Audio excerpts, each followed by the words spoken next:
Hi there, my name is John Stevens, pastor of Zion Lutheran Church in Oregon City, Oregon, and we're part of the ELCA, and welcome to Dollar Store Children's Sermons, where we take a look at the lectionary text and we tie an item to the garage, the kids' room, But Happy New Year!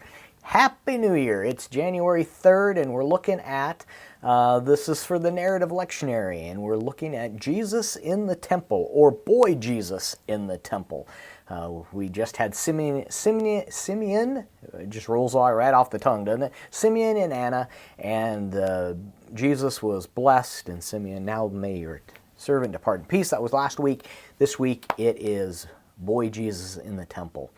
And that whole, kind of wonderful teenage attitude. Didn't you know I was going to be in my I don't know what that accent was. But anyway, Jesus is in the temple. So, what I'm looking at using is a Where's Waldo book. There's that. You could use that. You could use, there's a cartoon. If you search up a cartoon, there's a cartoon that says, that has two people at the door, and they say, "Have you found Jesus yet?" And you see Jesus hiding behind a curtain.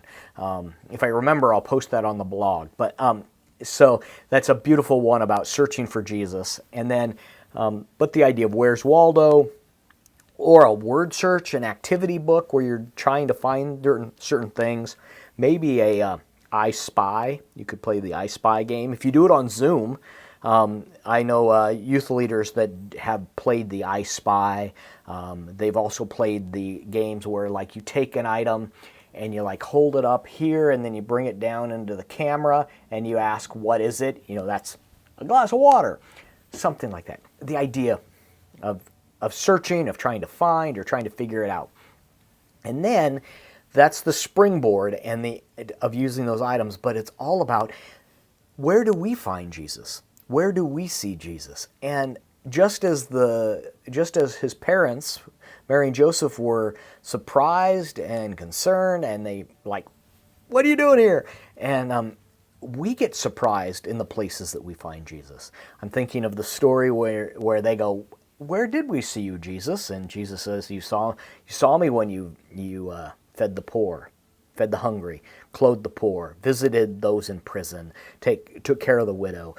All of the ways that we see Jesus, all the ways that we take care of Jesus, is as surprising as his parents finding him in the temple.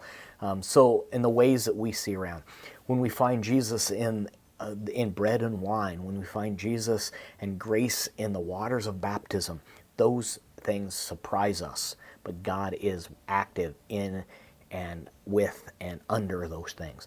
And the fact that we are called as people of God to be the body of Christ, that surprises us. All these ways that God surprises us, God's love for us is surprising. And so tying the item of, or the feeling of surprise and like, what? To what God does to us and for us in our lives. All right, so that's the springboard. I'm hoping that can be useful for you in your thinking and in your children's sermon. Thank you for stopping by. I hope your year is starting off well. May 2021 be better than 2020. And know that you are rocking it, and you are in my prayers, and your congregation is so lucky to have, so blessed to have you in their lives. And hopefully you are blessed by their partnership in ministry, as I am blessed with having you in partnership in this ministry. All right, peace, and we will see you next week.